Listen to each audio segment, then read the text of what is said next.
Hello, algebra students. Mr. Lawrence here, and we are going to spend a couple days solving systems by elimination or substitution, deciding which one we want to use in a given situation, and then solving them so we get some extra practice.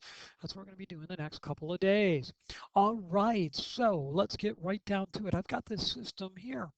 3x minus 2y equals negative 4, and 6x plus 4y equals 16. And I'm thinking that this looks like a good elimination problem. Why do I think that? I think that because I've got a negative 2y and a positive 4y right here.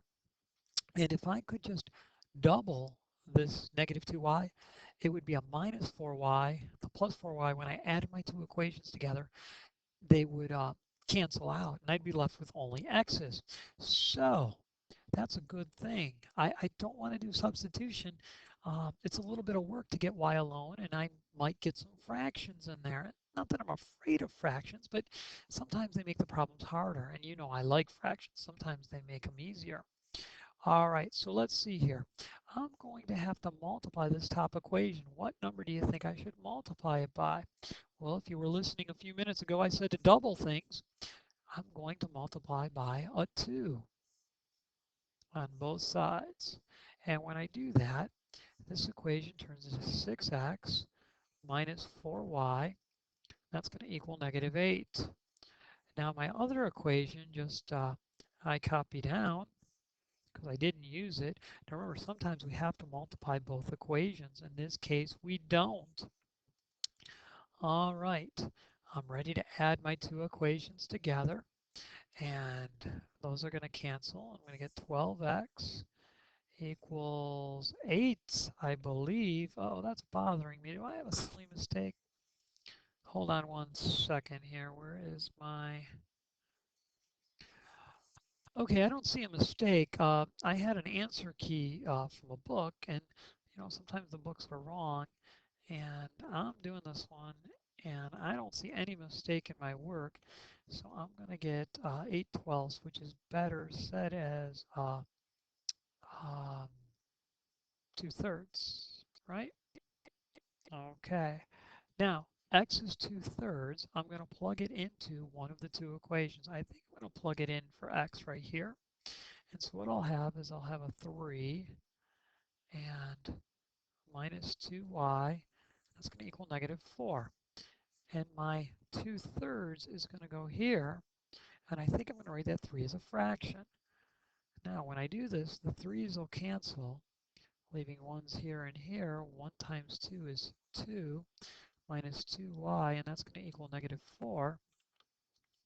And then I'm going to subtract 2, and I'll have negative 2y is going to equal negative 6. I'll divide by negative 2, and then y is going to equal positive 3. And so the point where these two lines intersect would be this point, and it's very different than my answer. I wonder if I run the answer I have down on my paper, which you can't see. I wonder if I wrote it down wrong, or maybe I mixed two problems together. Well, nonetheless, I was able to do it. Not a problem. Let's take a look at the next problem. Okay, I've got 2y equals x plus 2, and I've got 5x plus 4y equals negative 24. I'm thinking, hmm, elimination might be good, but I don't like the way it's lined up. Want to go elimination on this, or you want to go substitution with a fraction? I think I'm going to go elimination on this one. So what I'm going to do is I'm going to take the 2y equals x plus 2. And I'm going to manipulate that equation so that it looks kind of like this one, x plus y equals negative 24. So I'm going to subtract x from both sides. And when I rewrite that, I'm going to have a negative x plus a 2y. That's going to equal 2 because those cancel. Now, some of you might have wanted to write 2y minus x. I personally wouldn't do that because this is x plus y, so I want the x term first. Now, um, I'm not ready to add the equations together because I don't have coefficients that are inverses of each other, additive inverses. So I'm going to multiply this top equation. What number do you think I should multiply it by?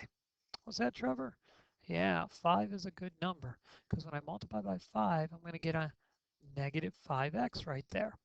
and then I'm going to get a positive 10y. But the important thing is the negative 5x because it'll cancel with this positive 5x. So plus 10y, that's going to equal 10. All right. Now I'm just going to add these two equations together right here, and those are going to cancel, and I'm going to have 14y. That's going to equal negative 14. Well, then y must equal negative 1. How did I get that? I divided by negative 1. Now, since I went elimination, I've got to plug this negative 1 into an equation. I think this one would be the easiest to use. So I'm going to do 2 times negative 1, and that's going to equal x plus 2. Well, 2 times negative 1 is negative 2. X plus 2. I got to subtract 2 from both sides. And then you get negative 4 equals x. So the point at which these two lines intersect is at negative 4, negative 1. And there you go. All right. One more, and then we're going to call it a wrap on this video. This one here. I think with this one, I'm going to do substitution.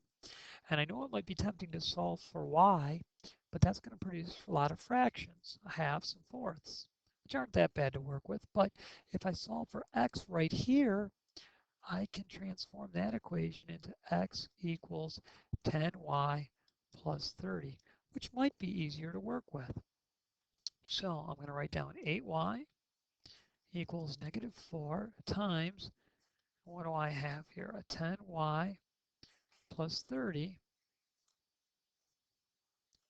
That's what x is, and then I'm going to add 2 to it. I'm going to distribute the negative 4 and get negative 40y minus 120 plus 2. Add 40 to both sides, 40y that is, and I'm going to have 48y, and that's going to equal negative 118. Now, I'm not going to run to my calculator away. I'm just going to think here. You know, sometimes these things come out to be pretty, even though they look ugly to begin with. 48 and 48 is 96. And I'm just curious if another 48 is going to give me 118. No, it doesn't look like it's going to. Well, it was worth a shot. That's strange. Again, my answer is looking real pretty, and on the paper you can't see, but that's okay. So at this point, I will go to a calculator. I'm going to divide both sides by 48. And so y is going to equal negative, hold on one second, let me go get my calculator. Okay, I've got my calculator, and I'm just going to check my math really quick here.